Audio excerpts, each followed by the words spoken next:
Interesting over here, look at what he's smearing the Prophet ﷺ with.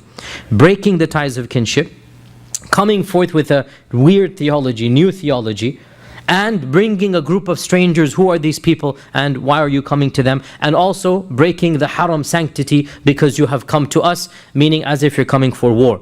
And what we find in all of these smears is that there is a kernel of truth that has been layered with layers of lies. After all, from their perspective, they could say he's breaking the ties of kinship. Because from their paradigm, what's going on? The Prophet is breaking something new, right? So they say, you're breaking the ties of kinship. From their perspective, his religion is the strange religion. From their perspective, he's coming to Mecca with 1,400 people. And why am I saying this?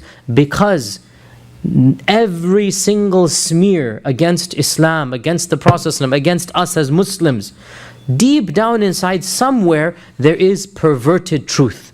There's a mixture of truth and a lot of falsehood. And had it not been for that kernel of truth, nobody would ever believe it. It is the sunnah of Allah subhanahu wa ta'ala that mankind that have bad intention, they will take this kernel of truth and coat it with a coat of untruth and lies.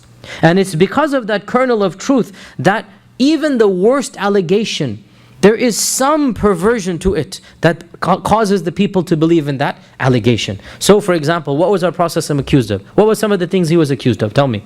Number one, what? Magician. He's a magician. Okay. What is the sign of a magician? He comes forth with some type of magic, some type of something strange. Did not our Prophet have some miracles? Right? So there's a kernel of truth and they have distorted it to the point of being a major lie. What else did they accuse him of? Poet. Poet. And what is poetry? Beautiful speech. And what is the Quran? Ahsan al-hadith and ahsan al-kitab. So there's a kernel of truth and then it is put with so much lies on it. Right? And the reason I say this is that we as Muslims need to have the perception or the wisdom to see through to what is this kernel so that we can then clarify. We are accused these days of being a violent religion. And wallahi, from their perspective, put yourself in the shoes of a Fox News viewer. Right? From their perspective, all they see is violence coming from our lands.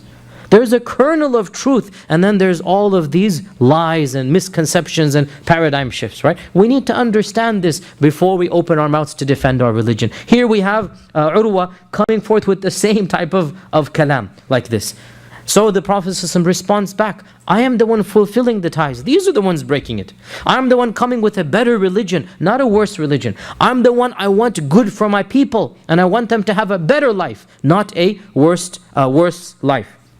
And as I said, this is the same reality to this day. All of the allegations against Islam, whatever they might be, Islam suppresses women. Subhanallah, look at the culture around us and what passes for entertainment and what goes on in modern times. What is the filth that we see? Who is the one exploiting women? Who is the one exploiting women? We protect and honor the women, but just because we protect and honor them, that protection becomes exploitation.